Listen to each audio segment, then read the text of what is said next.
সরকার পতন কি এখন শুধুই সময়ের ব্যাপার? যে পুলিশ মাত্র কিছুদিন আগেই প্রতিবেশী দেশে একটি শক্তিশালী সরকারের পতন দেখেছে, সেই পুলিশের হাতেই এবার ভারতের রাজধানী দিল্লিতে চরম হেনস্থার শিকার হলেন খোদ শীর্ষ বিরোধী দলীয় নেতা। রাজপথে হাজার হাজার ছাত্র জনতার ক্ষোভ, পুলিশের বেধড়ক লাঠিচার্জ আর জলকামান দিয়েও যেন নেভানো যাচ্ছে না দ্রোহের আগুন। শিক্ষার্থীদের রক্তে লাল হচ্ছে রাজপথ, আর অন্যদিকে যে ভারতীয় মিডিয়া এবং সাংবাদিকরা কিছুদিন আগে বাংলাদেশের ছাত্র আন্দোলন নিয়ে গলা ফাটিয়েছিলেন, আজ নিজেদের দেশের এমন অগ্নিগর্ভ পরিস্থিতিতে তারা একেবারে নিশ্চুপ, যেন মুখে কুলু পেটেছেন। ক্ষমতার দম্ভ, দুর্নীতির বিষবাষ্প আর তরুণ প্রজন্মের তীব্র ক্ষোভ, সব মিলিয়ে মোদী সরকারের পায়ের তলার মাটি কি তবে সত্যি সরতে শুরু করেছে? ভারতের শিক্ষা ব্যবস্থায় চরম দুর্নীতি, বিশেষ করে নিট পরীক্ষার প্রশ্নপত্র ফাঁস এবং শিক্ষার্থীদের উপর পুলিশের নির্মম পুলিশি শাসনের বিরুদ্ধে এক নজিরবিহীন ছাত্র বিক্ষোভে কাঁপছে ভারতের রাজধানী নয়াদিল্লি। অধিকার চাওয়ায় নিরপরাধ শিক্ষার্থীদের উপর যেভাবে নির্বিচারে লাঠিচার্জ করা হয়েছে তা দেখে অনেকেই শিউরে উঠেছেন। ককরোচ জনতা পার্টি বা সিজেপির ব্যানারে দিল্লি যন্তর মন্তরে জমায়েত হয়েছিলেন হাজার হাজার শিক্ষার্থী এবং সাধারণ মানুষ। তাদের দাবি ছিল একটাই, নিট পরীক্ষার প্রশ্ন ফাঁসের বিচার এবং শিক্ষামন্ত্রী ধর্মেন্দ্র প্রধানের পদত্যাগ। কিন্তু ক্ষমতাশালী সরকার কি আর সহজে নিজেদের ভুল স্বীকার করে? শিক্ষার্থীদের এই যৌক্তিক দাবি মেনে নেয়ার বদলে পুলিশ লেলিয়ে দিয়ে শুরু হয় নির্মম দমন পীড়ন। অধিকারকামী শিক্ষার্থীদের উপর চালানো হয় বেধড়ক লাঠিচার্জ, ছোড়া হয় টিয়ার গ্যাস, এমনকি জলকামান দিয়েও ছত্রভঙ্গ করার চেষ্টা করা হয় এই আন্দোলন। কিন্তু ক্ষমতার দাপট দেখিয়েও কি এই ক্ষোভ থামানো গেছে? না। পুলিশের বর্বরোচিত অত্যাচার সহ্য করে এমনকি জেল থেকে ছাড়া পেয়েও এই সাহসী শিক্ষার্থীরা আবারও ফিরে এসেছেন রাজপথে। দিল্লি রাজপথে পুলিশের এই নারকীয় তাণ্ডব এমন এক পর্যায়ে পৌঁছায় যে দ্বাদশ শ্রেণীর শিক্ষার্থী থেকে শুরু করে 21 বছরের তরুণ কাউকেই ছাড় দেওয়া হয়নি।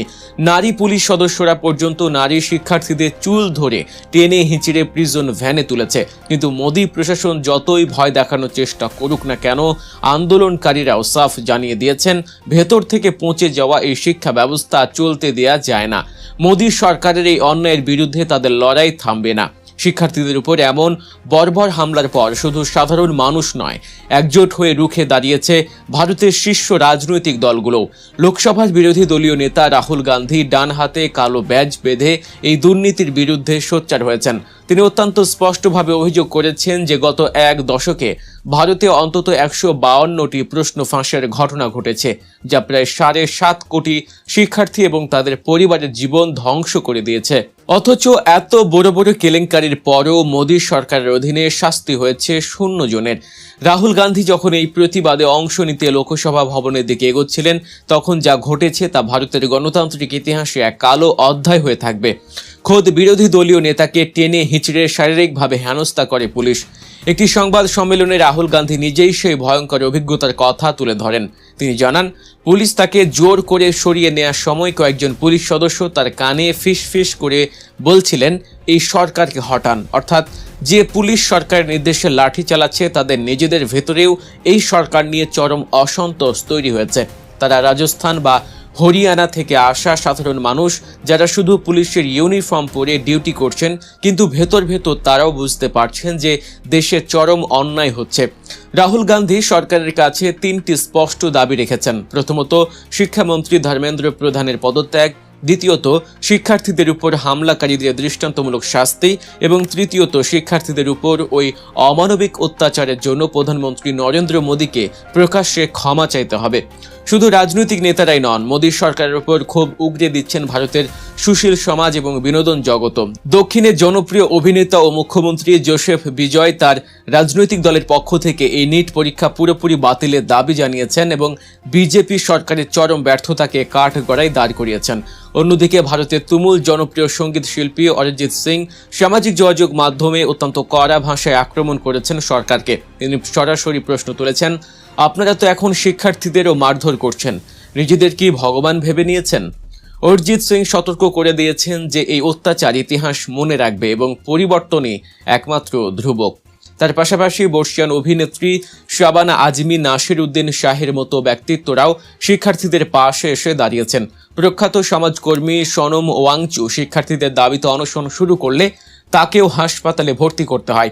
এক কথায় ভারতের তরুণ সমাজ থেকে শুরু করে তারকারা সবাই আজ মোদী এবং বিজেপির স্বৈরাচারী আচরণের বিরুদ্ধে একজোট। তবে এই পুরো ঘটনার সবচেয়ে হতাশাজনক এবং হাস্যকর দিকটি হলো ভারতীয় মিডিয়ার চরম দ্বিচারিতা। এই তো কিছুদিন আগের কথা, বাংলাদেশে যখন কোটা সংস্কার আন্দোলন চলছিল তখন এই ভারতীয় মিডিয়াগুলো, বিশেষ করে কলকাতার কিছু চ্যানেল এবং তাদের সঞ্চালকরা রীতিমতো স্টুডিওতে লাফিয়ে লাফিয়ে খবর প্রচার করছিলেন। বাংলাদেশের অর্থনীতি ধ্বংস হয়ে যাচ্ছে, বাংলাদেশ দেউলিয়া হয়ে যাচ্ছে, এমন হাজারো উস্কানিমূলক কথা বলে তারা টিআরপি কুড়িয়েছেন। বিশেষ করে রিপাবলিক বাংলার সেই বহুল আলোচিত সাংবাদিক ময়ূখ রঞ্জন ঘোষের কথা নিশ্চয়ই আপনাদের মনে আছে, যিনি স্টুডিওর এক মাথা থেকে আরেক মাথায় দৌড়ে দৌড়ে বাংলাদেশের আন্দোলন নিয়ে চিৎকার করেছিলেন। কিন্তু আজ যখন নিজের দেশ ভারতের রাজধানী দিল্লিতে হাজার হাজার ছাত্র রাস্তায় নামছে, পুলিশ তাদের ছাত্রদের পেটাচ্ছে, বিরোধী দলীয় নেতাকে টেনে হিঁচড়ে গাড়িতে তুলছে, তখন কোথায় সেই ময়ূখ রঞ্জন ঘোষ? সামাজিক যোগাযোগ মাধ্যমে এখন তাকে নিয়ে রীতিমতো ট্রলের বন্যা বয়ে যাচ্ছে। নেটিজনরা পোস্টার বানিয়ে খুঁজছেন নিট পরীক্ষার প্রশ্ন ফাঁসের বিরুদ্ধে ছাত্র বিক্ষোভে উত্তাল দিল্লি, ময়ূখ রঞ্জন চুপ কেন? ময়ূখ তোমার কিসের ভয়? কেউ কেউ লিখছেন কলকাতার সাংঘাতিক সাংবাদিক ময়ূখ রঞ্জন ঘোষের আর কোনো খবর পাওয়া যাচ্ছে না কেন? তিনি কি পটল তুলেছেন? বাস্তবতা হলো 2024 সালের জুলাই মাসে বাংলাদেশের যে ছাত্র আন্দোলন গণ অভ্যুত্থানে রূপ নিয়েছিল এবং একটি শক্তিশালী সরকারের পতন ঘটিয়েছিল, ঠিক তেমনই ভারতের বুকেও এখন সেই প্রতিবাদের আগুন জ্বলছে। বাংলাদেশের ছাত্ররা যেমন অধিকারের জন্য বুক পেতে দিয়েছিল, আজ ভারতের ছাত্ররাও নিজেদের মেধার মূল্যায়নের জন্য রাজপথে রক্ত দিচ্ছে। কিন্তু ভারতের সেই তথাকথিত নিরপেক্ষ সাংবাদিকরা, যারা অন্যের দেশের অভ্যন্তরীণ বিষয় নিয়ে গলা ফাটাতে ওস্তাদ, তারা আজ নিজেদের দেশের সরকারের ভয়ে ইঁদুরের গর্তে লুকিয়ে পড়েছেন। ইতিহাস সাক্ষী, যখনই কোনো সরকার ক্ষমতার অহংকারে অন্ধ হয়ে তরুণ প্রজন্মের উপর স্টিম রোলার চালানোর চেষ্টা করেছে, তখনই তাদের পতন ত্বরান্বিত হয়েছে। নিট পরীক্ষার দুর্নীতি আজ কেবল একটি পরীক্ষার প্রশ্ন ফাঁসের বিষয় নয়, এটি ভারতের কোটি কোটি তরুণের স্বপ্নভঙ্গের কারণ। আর এই স্বপ্নভঙ্গের জবাব দিতেই আজ দিল্লি রাজপথ উত্তাল।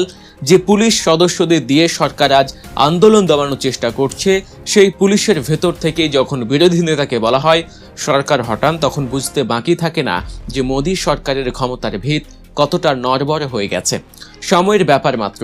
দিল্লির এই উত্তাল যন্তর মন্তর আজ যে ইঙ্গিত দিচ্ছে, তা যদি সরকার বুঝতে ব্যর্থ হয়, তবে হয়তো আগামী দিনে ভারতের রাজনীতিতেও এক অভাবনীয় পরিবর্তন দেখতে চলেছে বিশ্ব। তরুণদের এই যৌক্তিক আন্দোলনের শেষ কোথায়, আর ক্ষমতার দম্ভে অন্ধ সরকার কবে তাদের ভুল বুঝতে পারবে, সেটা এখন দেখার বিষয়। দর্শক, নিয়মিত দেশ ও বিদেশের এমন সব বিশ্লেষণ ধর্মীয় সত্য খবর জানতে সাবস্ক্রাইব করুন গল্প নিউজ। দেখা হচ্ছে পরবর্তী ভিডিওতে। আপনাদের অসংখ্য ধন্যবাদ।